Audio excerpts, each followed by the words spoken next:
我們南灣公托目前可以收托20位0到2歲的小朋友，裡面是有分齡分班設置。永康目前的人口是我們全台南市人口最密集的地方，所以我們陸續會在永康這邊已經有布建了西灣家園，還有永埔家園。那南灣家園是我們目前設置的第3處，那未來我們還會多增加4處，就是希望為我們永康這邊的年輕父母增加育兒支持，讓他們就是工作之餘，然後可以照顧小朋友，也無後顧之憂。嬰幼兒保育系也是我們校內重點發展的一個科系。比如說，這裡未來如果小朋友的膳食的这個餐點的設計，我們有保健營養系，我們其實也可以來融合校內各系的專業，來導入這些專業來到我們的這個場域裡面，來讓我們的小朋友更健康的發展，更健康的學習。在社區裡面，我們有一個讓家長安心的地方，能夠讓孩子們呢感受到大人就是這麼鄰近又這麼親切。照顧孩子不一定要有最多的多麼豐富的環境，讓孩子能夠建立自信，建立跟別人在一起的信心，這是我們最期待而且最高興的事情。掌握施政3分鐘，台南進步向前衝。3、2、1，請拉繩。請現場各位朋友用最熱情的掌聲。台南市現在總共可以接納300多位的嬰幼兒在托嬰中心裡面，但是呢，加上民營的托嬰的量能以及到宅服務的托嬰的量能，事實上可以大幅降低父母親的這個 loading 跟他們的負擔，那所以可以讓他們的孩子有接受專業的人來照顧，自己本身又可以在職場上來繼續努力，所以說讓他們家庭跟事業都能夠兼顧，尤其在面臨少子化的時候，我們這個托嬰工作一定要做好。目前0到2歲是托嬰，2歲有幼兒園的2歲專班，3到5歲是幼兒園的小班、中班跟大班，所以說銜接國民6歲的國民義務教育的國小教育，這樣建構出一副非常完美而且非常完整兒童的成長體系。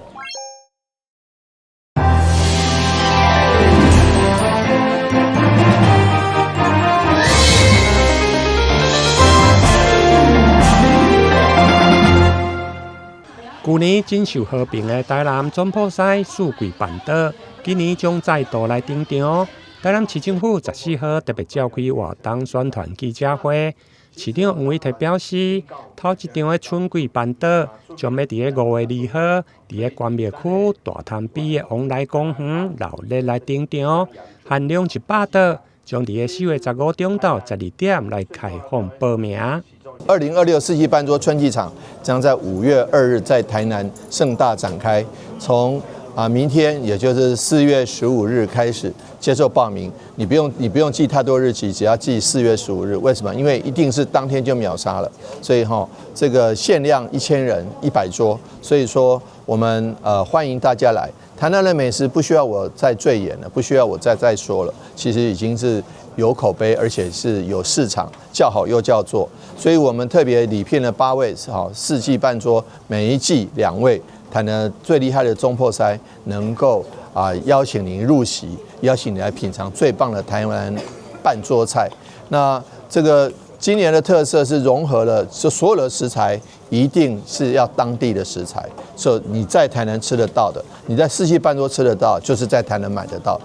所以歡迎大家一起來。市府觀光旅遊局表示，這屆春季的辦桌有着幾年2大辦桌的世家蘇家進佮着施宗泰2位總鋪師來聯手講廚，精選台南各區特色的食材入菜，包括有關廟的往來、栗仔筍以及7股八門的特色食材。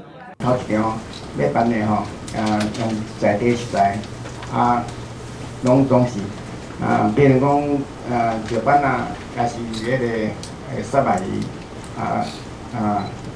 蛤蟆，迄個關廟講的竹筍後壁區的處理，攏是在地食材吼。這屆跟嘉進師2個合作來辦這個春季的食辦桌，咱即屆都局長有講咱即屆攏是用當地的食材，甘咱用，尤其咱南關線往來，甘即個竹筍，來入菜來做，即屆會當大家會當來盡量來報名來參加。台南四季辦桌去年每一場攏秒殺，報名真緊就額滿。今年的頭一場春季場將是開100桌，每桌1萬塊，菜線頂有約額滿為止。歡迎有興趣的民眾愛把握機會。台南新聞林根採訪報道。2026台南往來好順季的活動將熱烈來登場。這屆活動4月25將在關廟來開跑，後續還有2家甲新化區公所來接力辦理，展現各地農業的特色甲活力。台南鳳梨好筍節即將盛大展開了，我們這一次特別強聯手，除了關廟之外，還有加上龍崎，加上我們新化整個鳳梨竹筍的一個產區啊，橫跨3個行政區，那特別把最優質的台南鳳梨跟竹筍各提供給我們最優質的國內的消費者。大家知道，台南鳳梨的產量是全國第2啊，但是品質是全國第1。我們的竹筍呢，除了綠竹筍之外，還有麻竹筍啊，通通都是非常好的。很多這個國內外的朋友，大家都是豎起大拇指。但是呢，我說了半天也比不過你嘗一口，所以說真的一定要來我們台南，不管是在5月的母親節哈，這個孝敬媽媽，或是6月的端午節，這個划龍舟喝鳳梨這個鳳梨冰茶也好，那這個都是非常適合的。鳳梨竹筍的這個營養價值高，而且纖維質多，對於人體的消化以及人體的健康都非常有幫助。所以不僅是健康，而且又美味。歡迎來到鳳梨好筍節，來品嘗一下最棒的鳳梨以及竹筍哦。市長黃偉特表示，台南市往來種植的面積大約有1500公頃，會用講是全國第2大的產區。而竹筍種植的面積超過3000公頃，全台排名第3。下午在活動宣傳記者會中，市長嘛甲到現場的立委、甲到議員，共同來製作往來的氣泡飲，提供民眾熱天消暑的天然飲品。台南鳳梨讚不讚？台南竹筍讚不讚？好哦。今年往來好筍季的系列活動，由在關廟區公所在4月25，率先以往來甲麻竹筍為主軸，推出關廟往里友各開樹屋，接續還有2家區公所5月9號舉辦2家馬上網，甲到新化區公所5月10號舉辦168低碳的小旅行，等串聯一系列的行銷活動。歡迎民眾在活動期間來走訪台南，親身感受農村的魅力，品嘗往來的酸甜滋味，甲到特殊體驗兼顧美食文化，甲到旅遊的生活。台南新聞林根採訪報道。機車族要換新的安全帽時，舊的安全帽應該如何處理？各縣市差異很大，因此在丟棄舊安全帽時要格外小心。民眾表示，舊安全帽應該是回收物，因為有塑膠護目鏡、金屬扣件等，要丟清潔隊回收車。因為它是塑膠啊，聚酯纖維啊，聚酯纖維，而且裡面還有一層保麗龍，都是聚酯纖維，應該是屬於回收吧。然後可以再生，回收再生。回收的車啊？什麼？伊這個回收這梯啊吧。哎呀，它冇那個塑膠呢。丟垃圾桶啊，一般垃圾啊，他有講啊。安全帽並非單一材質，構造包含 ABS 樹脂外殼、保麗龍夾層、纖維內襯及金屬扣件，屬於複合式材質，增加了回收難度，也導致全台各縣市環保局的認定標準大不相同。因為安全帽屬複合性材質，那基本上我們是希望民眾可以自行拆解。當然可以拆解的部分就是包括那個整個安全帽的 ABS 的那個外殼。還有那個 PC 的護目鏡，那這個部分可回收，還有扣環。除了這些之外，其他的像一些布料和泡棉這個部分是不可回收，只能當一般垃圾處理。那所以說，民眾如果說可以幫我們先拆解的話，就幫我們拆解；那如果不能拆解，就直接交給我們資源回收車，這後續我們再由我們自己的隊員來處理。高雄市環保局表示，民眾需拆除金屬扣具、護目鏡、帽殼，交回收車；殘餘物丟垃圾車。如果不能拆解，交由資源回收車協助處理。記者李正道高雄報道。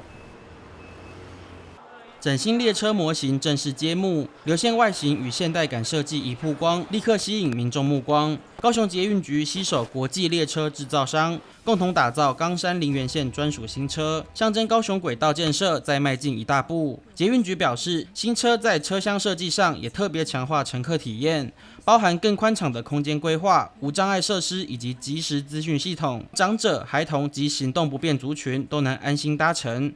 讓實際來到現場參觀的民眾對新車表現出高度期待。演唱會的時候的車輛越來越緊迫，人非常的多，那所以當然我們也是需要增加一些列車啊。再来的話就是正好我们目前正在新建小港林園線跟岡山路竹線，本身在新建過程我們就會加購列車，所以我們透過全新的加購列車，它之後這個列車進來之後，能夠跟原始的高雄捷運公司的紅線的列車能夠合併營運。這個時候，我們的列車數更足夠，又有更新款的列車，能夠達到更好的疏運效果。新列車會體現全台灣最新形態的一種所謂的服務功能，包含輕量化、流線型，然後不管是無障礙或是各個服務設施，跟整個的感受都會質感上都會有非常大的提升。那對於旅客服務資訊裡面新的設施，也會比起現在既有的舊設施會更加的友善跟親近。入竹昔日是竹林叢生聞名，所以前面這邊有一個竹葉的意象，車側線條這個設計靈感是來自於記憶，每個車門都會有43寸的 LED 顯示器。車廂這邊也有做一些優化，我們有配置多功能支架，乘客可以放一些行李。車內的照明我們都採用 LED， 然後有自動調光的功能。很期待以後可以達到這種捷運，新的捷運，蠻期待的，嘿，就是很期待2028年會到高雄嘛，蠻期待啊，可以搭到新車，因為舊的車不是已經10幾年，快20年，我覺得還不錯，空間看起來好像多蠻多的。是岡山的，所以我也很期待這台能夠通車，有這台新的車輛來服務。除了軟硬體升級，未來黃線將導入最高等級 Go A4 無人駕駛系統，不僅提升營運效率，也能降低人為風險，朝智慧運輸全面升級。此外，國際廠商也分享整體都市新能源概念，為大眾運輸未來式提供參考。韓國目前在推展的一個氫能源，然後現在這一套實際上在韓國已經有成型了。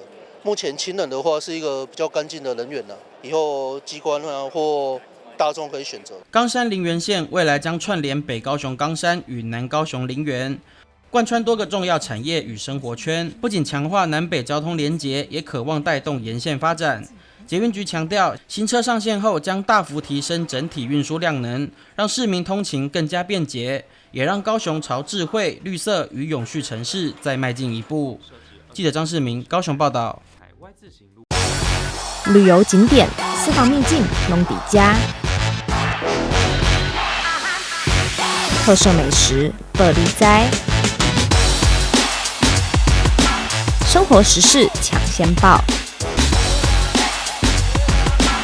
中嘉新聞週報，深耕在地，放眼全國，掌握最新地方資訊。每週六下午1點，就在高雄都會台。一籠蒸餃1碗酸辣湯，以實惠親民的價格就能吃飽喝足。開在天公廟附近的手工蒸餃店，主打新鮮扎實的口感味道，薄透的外皮包裹着飽滿肉餡，搭配上淡淡醋香的酸辣湯，虜獲了一眾在地饕客的味蕾。時常來這家啊，它這邊有豬肉湯餃啊，牛肉湯餃啊，口味都還蠻好的啊，吃起來就比較潤啊。跟別家不一樣，口味不一樣啊。招牌是酸辣湯跟蔥肉蒸餃，客人就比較喜歡吃蔥肉蒸餃，因為它算是吃得飽又平價的餐點。蒸餃是屬於當天溫體豬下去加新鮮的蔥花下去攪拌的，所以全部都是自己手工制作的。一層層的蒸籠整齊堆疊，白色熱氣不斷翻騰而出，淡淡麵香與餡料香味隨之飄散開來。從清早7點半就開始營業的小店，雖然開業不到1年的時間，卻已經受到不少上班族的喜愛，成為在地民眾一日3餐的首選。這麼早時間，其實你去注意看，沒有什麼賣蒸餃的，幾乎都是小籠湯包啊、小籠包啊，很少賣蒸餃的。然後不然就賣個蒸餃。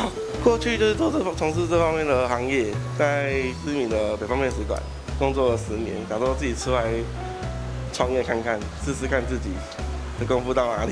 所以基本上剛開始不穩定啊，現在比較穩定了。基本上每天都有固定的常客會來買。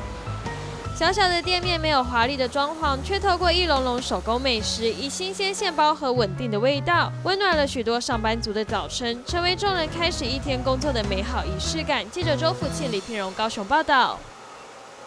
啟用典禮在地方居民與市府團隊見證下熱鬧登場。朱園公園面積為1021平方公尺，整體設計結合歷史與城市意象，以水波紋與鐵道元素為靈感，呈現流動的城市記憶。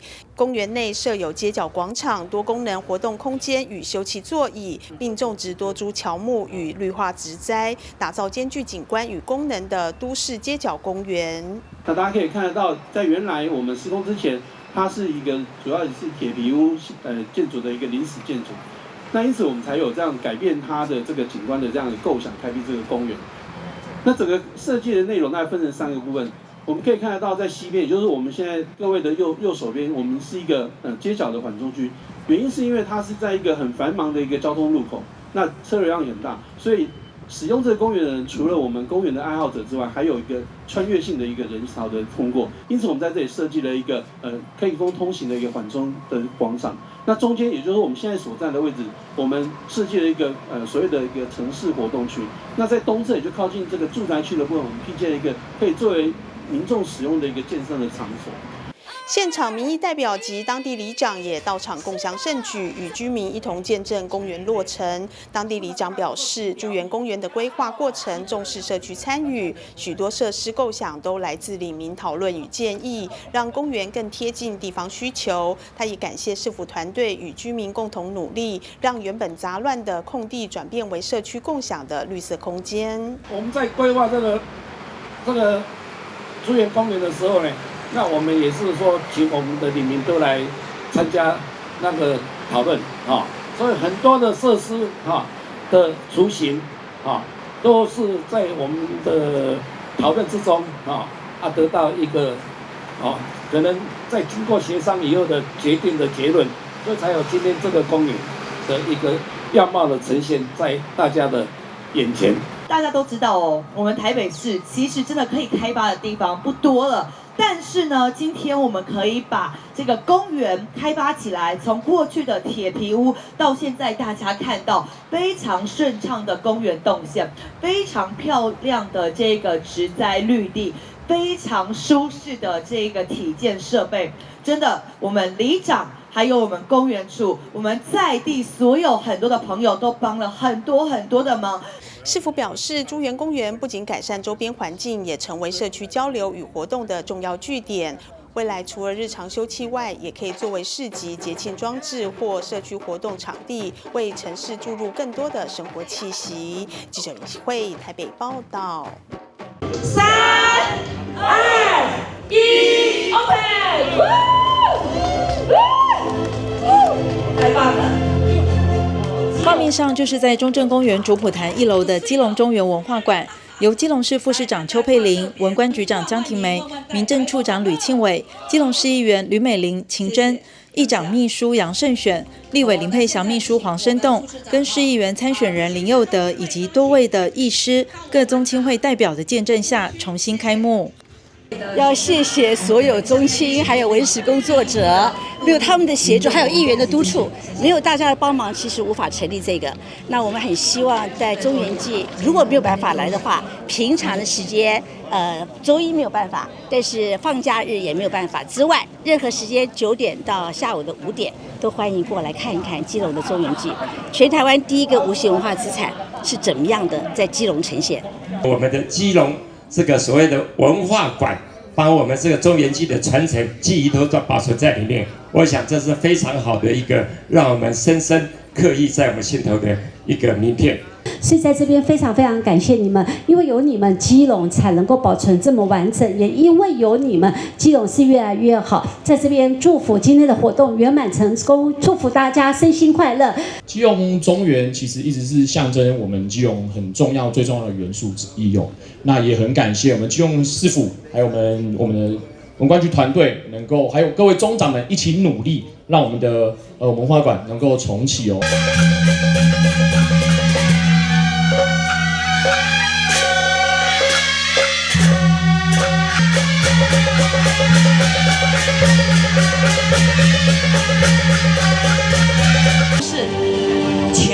全體市民對中經會的一個感謝，感恩胡為刀丁來捐贈做一個陳列，非常感謝。基隆中元文化館展出內容，引導觀眾從中元祭的起源出發。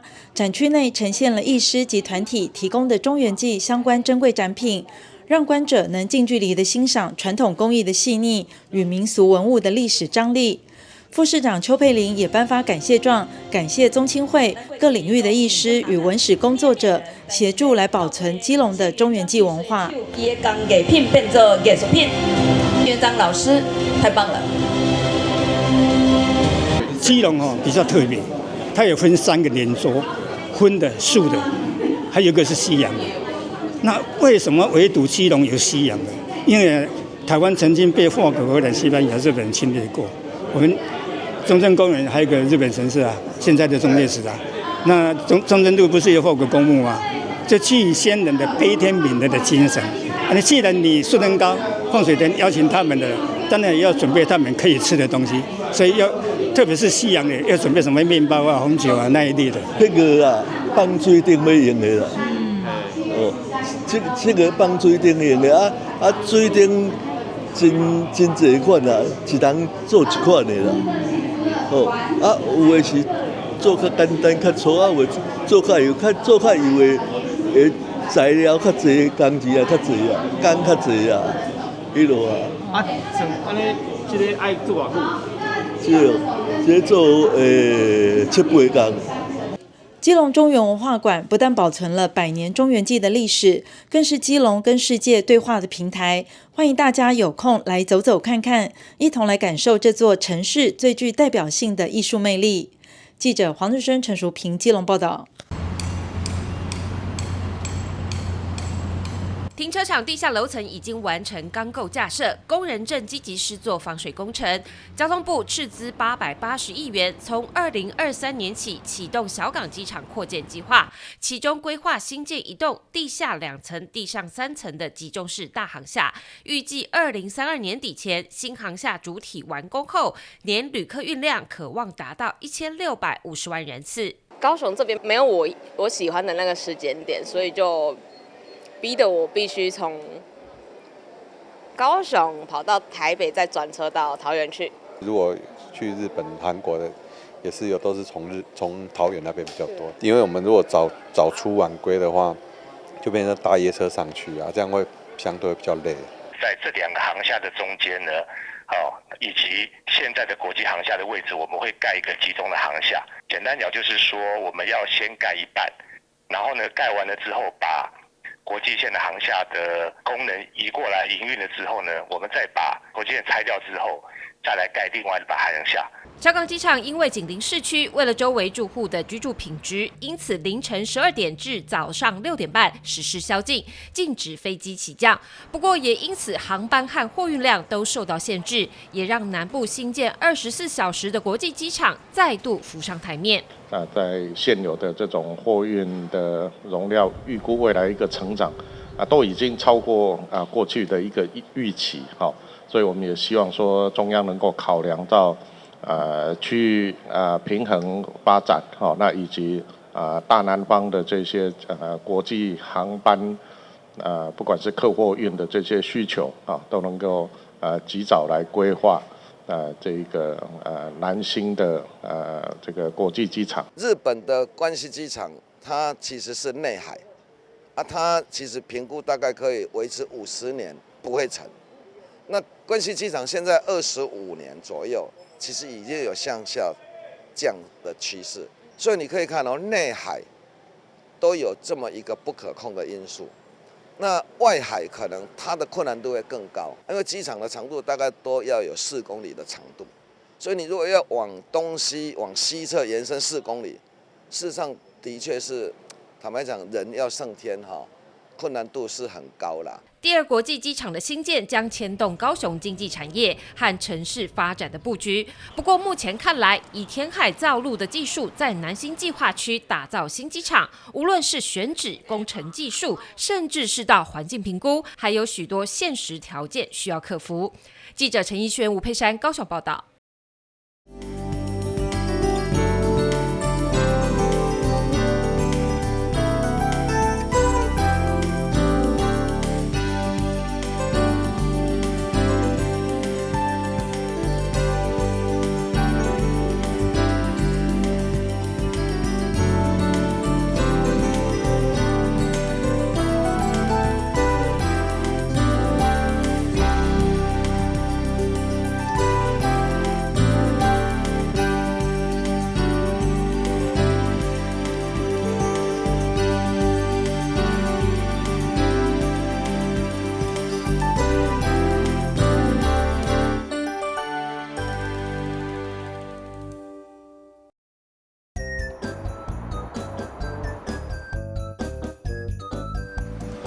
汽機車行經路口，請放慢車速，注意周圍人車，並禮讓行人優先通過，避免轉彎死角，記得到路中心點再轉哦。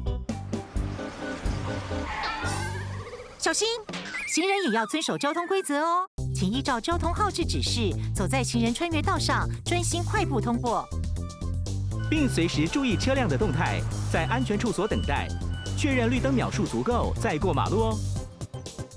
車輛慢暫停，行人安全行。內政部警政署關心您。以後你們想做什麼工作啊？我想當建築師，蓋很厲害的房子。我要當少年股神，投資賺很多錢。啊？少年股神？真的啦！這個群組裡面大家都說老師報的名牌很準，穩賺不賠。這麼誇張？一定是詐騙！政府及櫃買中心一直在宣導，不要加入陌生群組，不要隨便相信名牌，穩賺不賠都是騙人的。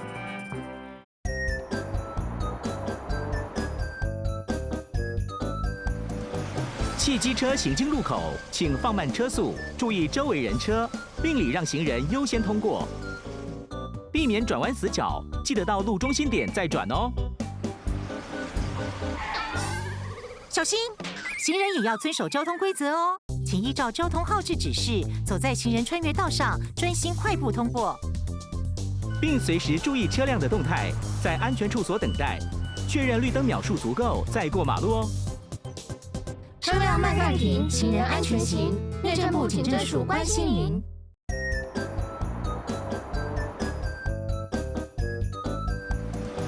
汽機車行經路口，請放慢車速，注意周圍人車，並禮讓行人優先通過，避免轉彎死角，記得到路中心點再轉哦。小心，行人也要遵守交通規則哦，請依照交通號誌指示，走在行人穿越道上，專心快步通過，並隨時注意車輛的動態，在安全處所等待，確認綠燈秒數足夠再過馬路哦。車輛慢暫停，行人安全行。內政部警政署關心您。以後你們想做什麼工作啊？我想當建築師，蓋很厲害的房子。我要當少年股神，投資賺很多錢。啊？少年股神？真的啦！這個群組裡面大家都說老師報的名牌很準，穩賺不賠。這麼誇張？一定是詐騙。政府及櫃買中心一直在宣導，不要加入陌生群組，不要隨便相信名牌，穩賺不賠都是騙人的。你們知道嗎？台灣即將迎來新的里程碑，是什麼？是什麼？這件事和你們都有關係，就是民法成年年齡修正了。那會有什麼改變嗎？改變可大了呢！從112年1月1日起，滿18歲就是成年人嘍。而且男性、女性一律滿18歲以後才能結婚。